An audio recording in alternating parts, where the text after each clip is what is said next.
தேவனுக்கு மகிமை உண்டாவதாக. தினமும் ஒரு வேத வசனம். மீகா 7ஆம் அதிகாரம் 10ஆம் வசனம். உன் தேவனாகிய கர்த்தர் எங்கே என்று என்னோடே சொல்லுகிற என் சத்துருவானவள் அதை பார்க்கும்போது வெட்கம் அவளை மூடும். என் கண்கள் அவளை காணும். இனி வீதிகளின் சேற்றை போல மிதிக்கப்படுவாள்.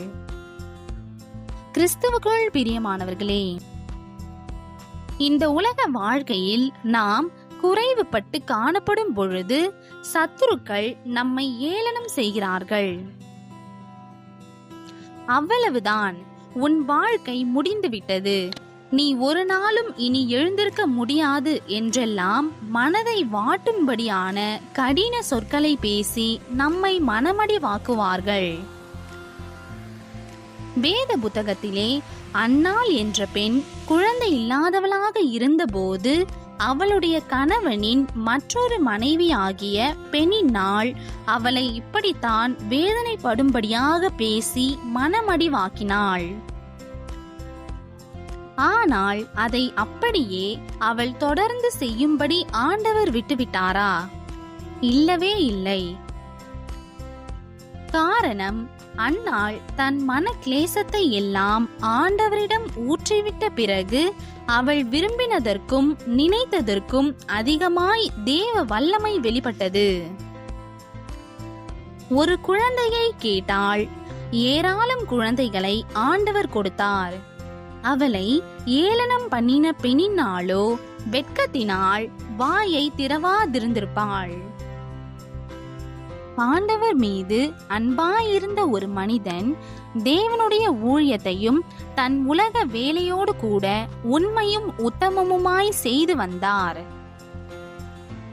முழுநேர ஊழியம் செய்த சிலர் அவரை பல விதங்களிலும் வேதனைப்படுத்தும் வண்ணம் குறை சொல்லி ஏளனமாய் பேசி அவரை மனமடிவாக்கினர். ஆனால் அவரோ அவர்களுடைய வார்த்தைகளுக்கு ஒரு மறு உத்தரவும் சொல்லாமல் கர்த்தரை மட்டும் நோக்கி பார்த்தார். ஆண்டவரோ அந்த மனிதனை அலுவலக வேலையிலும் உயர்த்தினார். அவருடைய ஊழியத்திலும் மென்மேலும் வரங்களினால் வல்லமையினால் நிரப்பினார். மேலும் பழி வாங்குதல் எனக்குரியது, நீ அவர்களை குறித்து ஒன்றும் சொல்லாதே என்றும் அந்த ஊழியருக்கு ஆண்டவர் கட்டளையிட்டார்.